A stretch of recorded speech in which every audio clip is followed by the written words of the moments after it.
I have two poems for you tonight. First one's to my late husband. Ironic, after all our fights about being on time, you are now the late one. You are a presence. Even in the absence of you, the emptiness looms. You kept a small garden with deep family roots, and some just as deep for friends. 3 precious flowers grew, although 2 were prone to wilting. The others didn't always come up.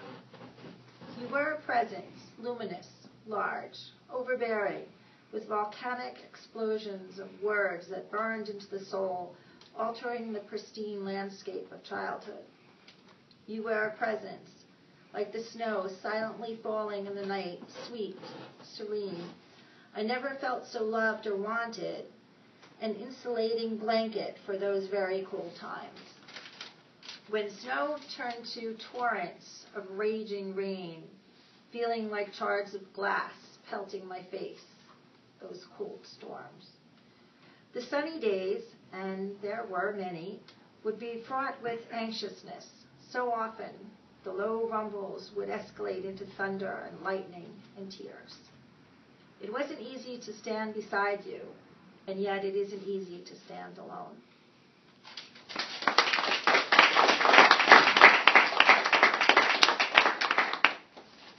And continuing the husband theme, this is an older one.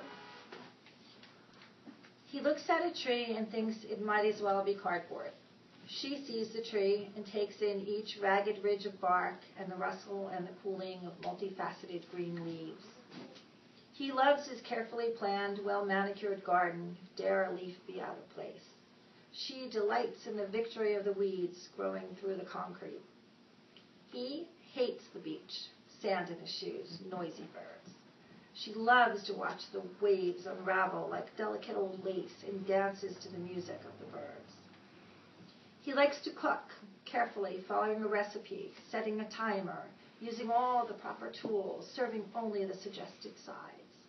She loves to experiment with spices and herbs and texture and color, collecting ingredients from many recipes, like gathering wildflowers.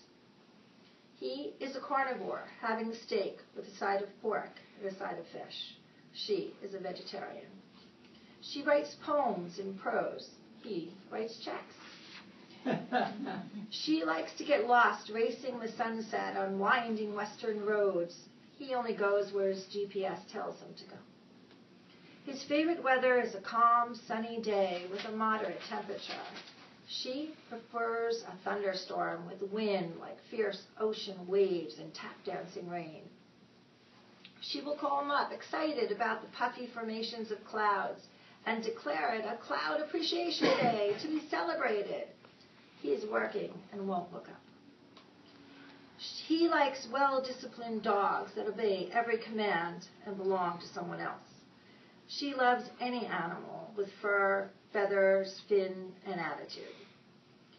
He is a fastidious dresser, matching everything in a conservative way, yet asking every morning, does this tie go with my shirt? Knowing he only has one tie to go with every shirt he owns. And she always wears black with the most eccentric accessories she can find. He likes order, predictability, structure, being in control. She is a free spirit, suffocated by constraints, taking structure and bending and extending it to the brink of chaos. He thinks foreplay is holding hands. She, well, let's just say that's definitely not enough. He analyzes people's outsides. She cares about what's inside. He likes Chardonnay. She likes Cabernet. They drink a lot of wine.